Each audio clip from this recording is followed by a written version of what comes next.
So tell me here about what happened when you found out what your situation is. Well, we found out Sunday night right after the tornado came through, and we got out here, and as you can see, the place is pretty much destroyed. Building ripped apart. Was pretty hard to get into this area right after everything happened. So now we're just trying to pick up pieces. I assume you had insurance. Yes, I believe so. Tell me a little bit, was anyone hurt here? Nobody was hurt. Everybody, we're off on, we're closed on Sundays, so there was nobody here. So nobody was in the building. Just structural damage and equipment loss. Can you say and spell your name for me? My name is Jimmy Smith, Jimmy Smith. And you are the owner of, what's the name of the store? I'm the project manager of Wireless Connections. And how old are you? And how old are you and where do you come from? I'm 38. I actually live in Riverton, Kansas. Thank you.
Okay.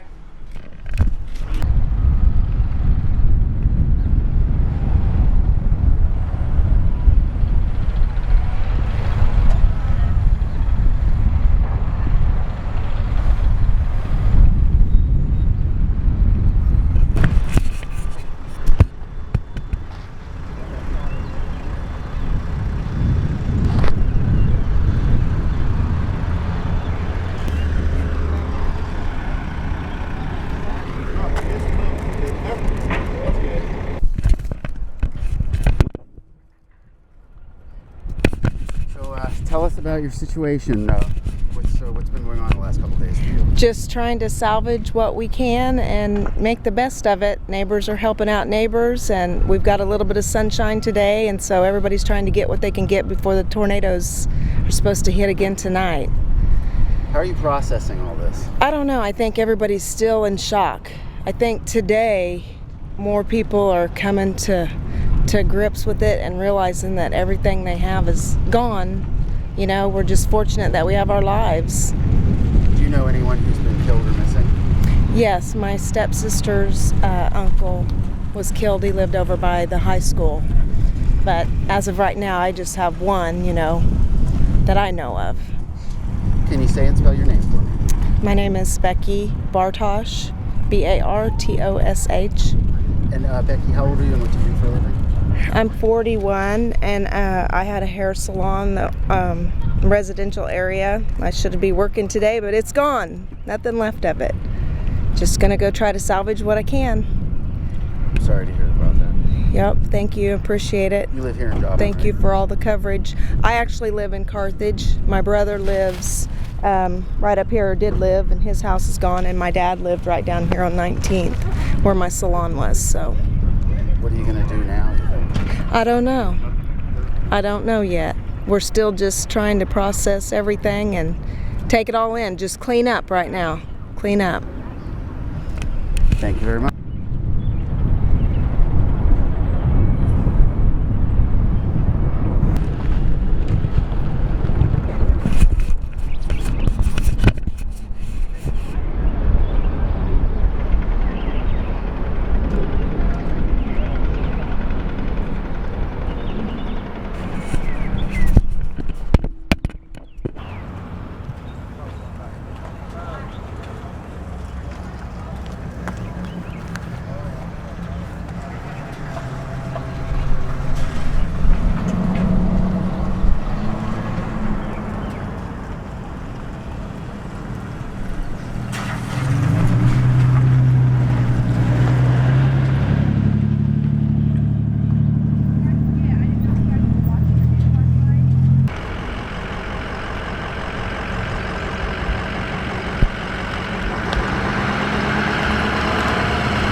So tell me, what do you got there?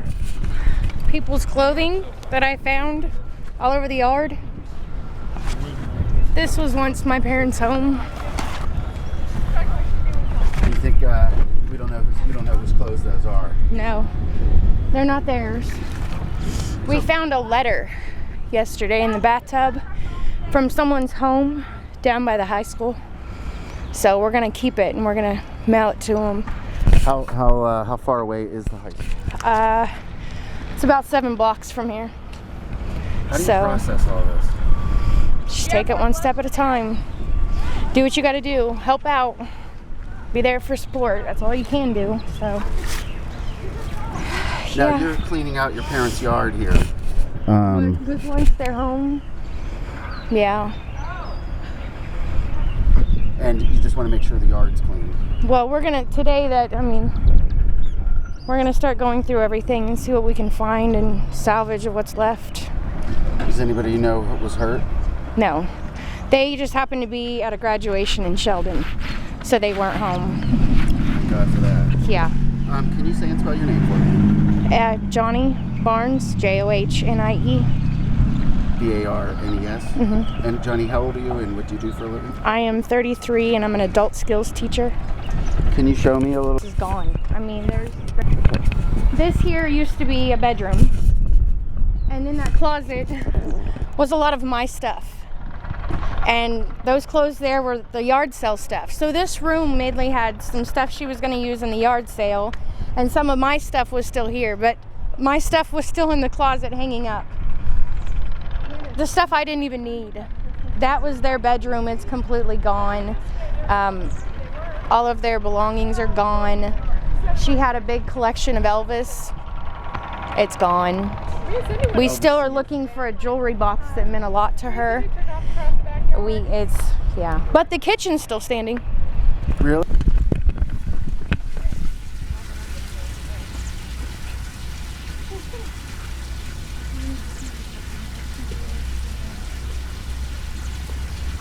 Dad, come here. Come here. Oh, that Diet Mountain Dew was. Oh, so they evacuated basically. Well, they weren't even here. That was sitting there when they left. Yeah. And when they got back, it was still sitting there. So you guys haven't put those Mountain Dews there to help you during the recovery? That's where they were when they left Friday. That's where they sat, and they're still sitting there.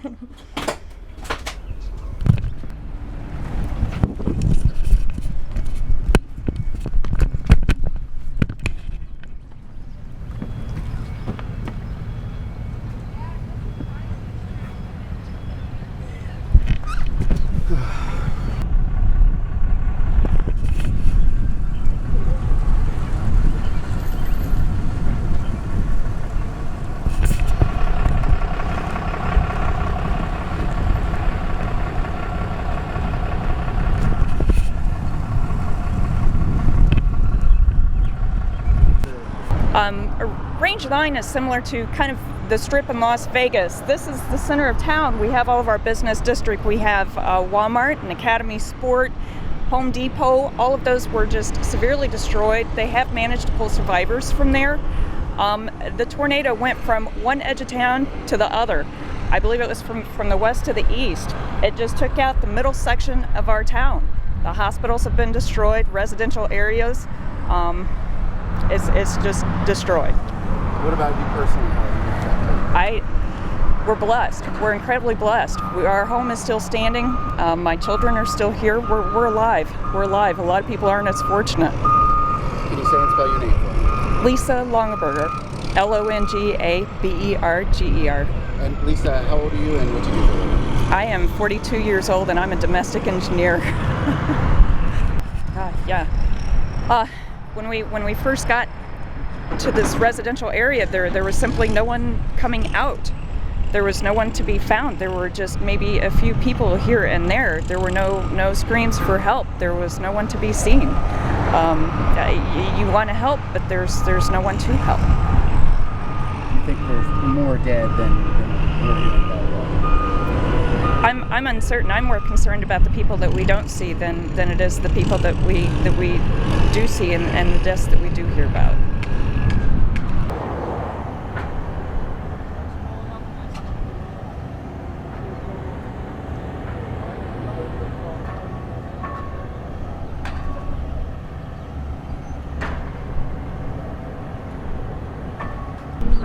It was just minutes afterwards. First going in, you see all the cars and everything that are just totally mangled, and there were still bodies in the cars. And then getting into like the residential section, the gas lines were busted, and not just the smaller gas lines, the large ones. You could just feel it rumble in the ground underneath you. People were just kind of in shock, not knowing where to go or what direction to go in because there were no landmarkers. And in going out, still more bodies in cars, but at least some of them at that point had been covered up. It was just quite horrific.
they going to have me work her because I can get my coat? Okay, all right. Okay, all right. Okay. Okay. I can go out there now.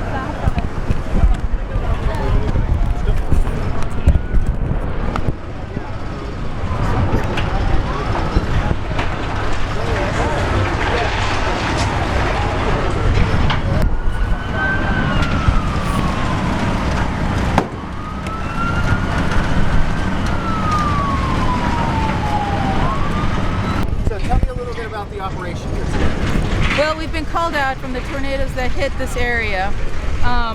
Called out for any types of urban search and rescue. What we are trained to do is to actually look for people who have been live people who are trapped or entombed as a result of disasters exactly such as this.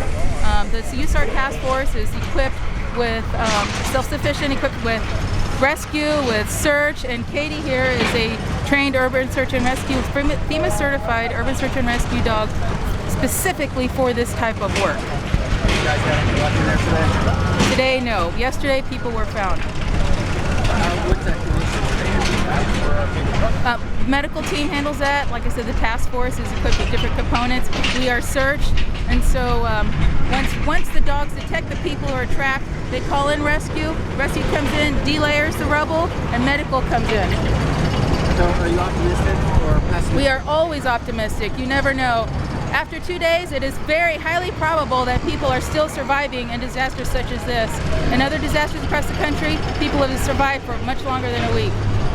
Can you say and spell your name? My name is Dr. Eliodora Chamberlain. It's E-L-I-O-D-O-R-A. And Chamberlain? It's C-H-A-M-B-E-R-L-A-I-N. You are a doctor of? I'm a ecologist and behaviorist. Perfect. Thank you. Thank you very much.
we have a brother in there. And his best friend. And his best friend Randy under all the rubble. And we're just trying to make leeway of what's going on and trying to get some information, and it's terrible. I can't believe it.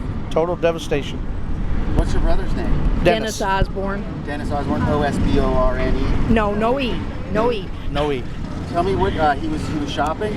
Well, they come to Joplin to look for car parts. We don't understand how he ended up here at Home Depot. Yeah.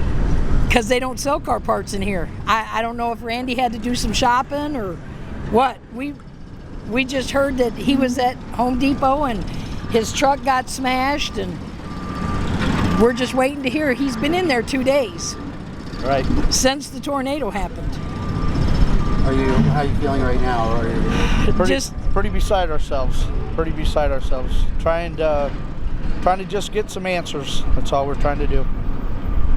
Can you say and spell your name for me? My name is Todd Schaefer. I'm from Illinois. T-O-S-H-A-F-E-R. I'm 47 and I work at a chain manufacturer in Fulton, Illinois. Drives Incorporated. And your brother, you came down here? Yes. 9 hours away. You came down here because your brother's missing? Yes, I did. Yes, I did. He's somewhere in that pile right there. Under all that mess.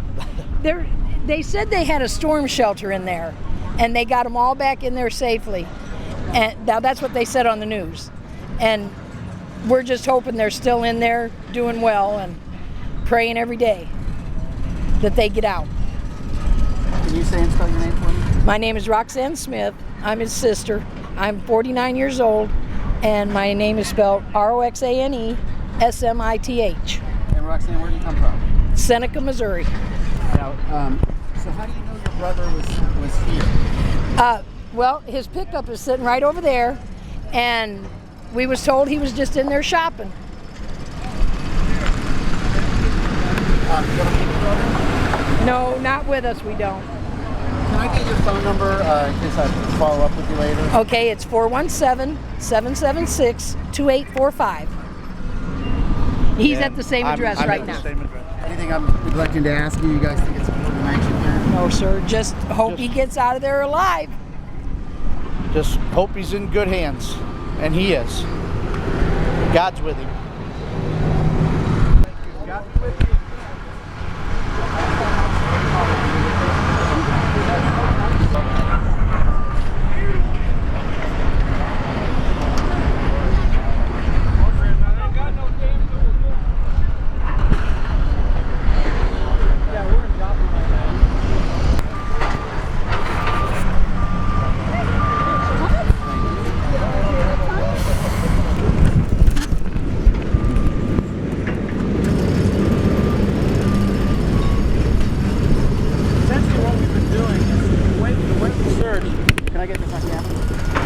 Yeah, you can get anything you want on camera.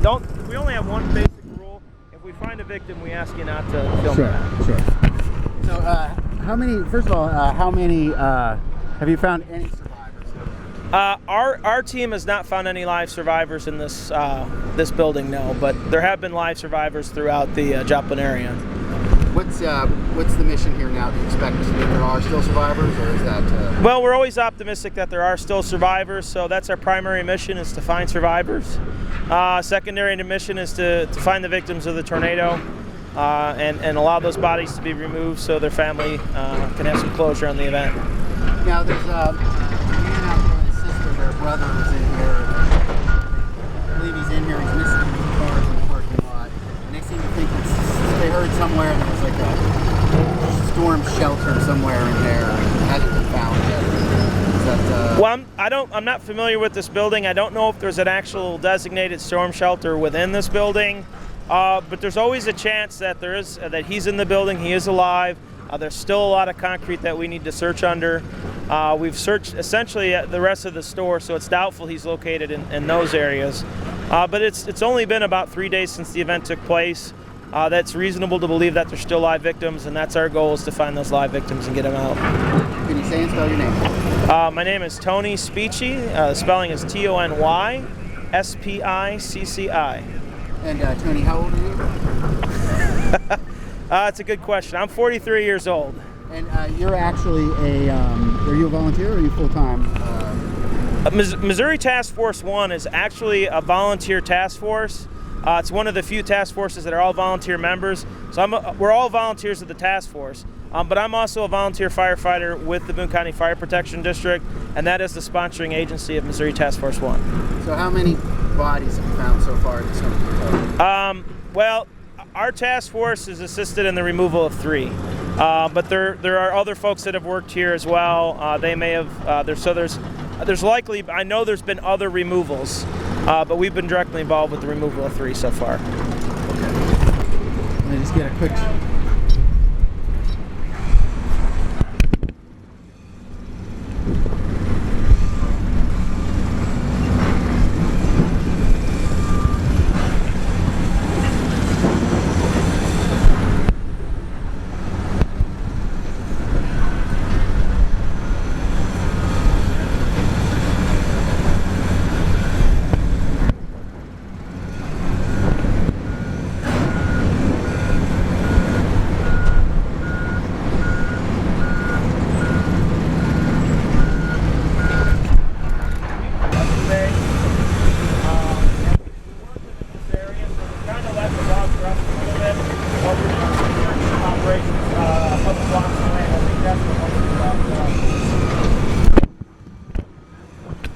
Oh, really?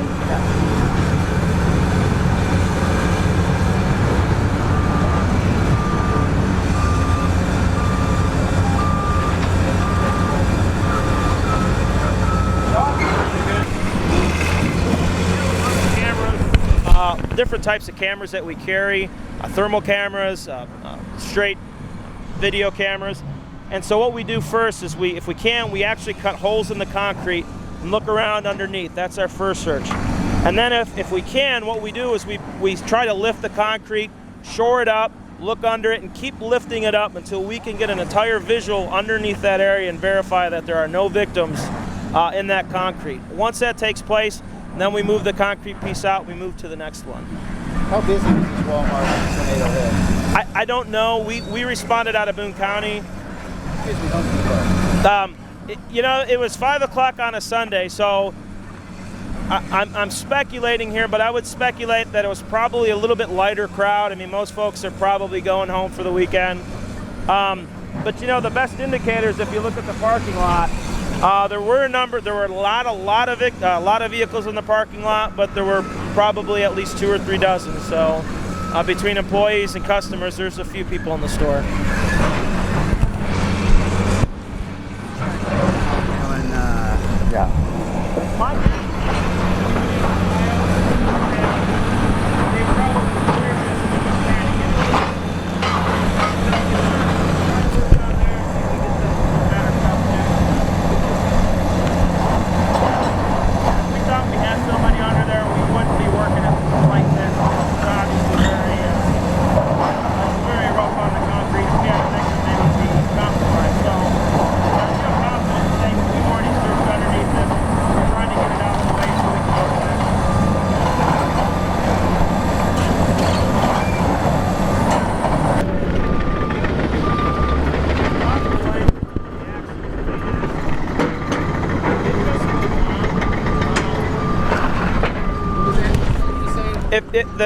The tornado moved from west to east, so the damage area is fairly narrow, about a half mile to 3/4, but it's fairly long, about 5 to 8 miles.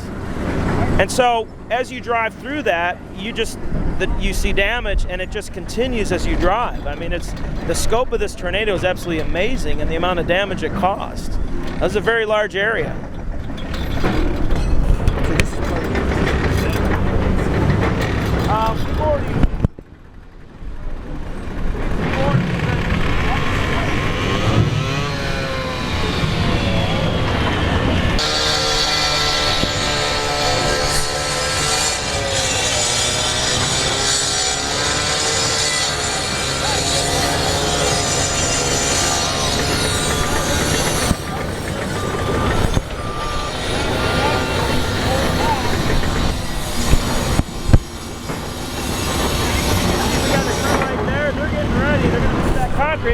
They're getting ready to go in and start searching again.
pull it. Some of the ones here, we couldn't, so the front end loaders would actually lift the piece up. We'd put wood, we call that cribbing and shoring. We'd basically shore it up, and then we go in and look again. So we would stabilize, look, and we kept lifting it until we had a 360-degree view. So we had to pull it out first.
Well, I mean, you figure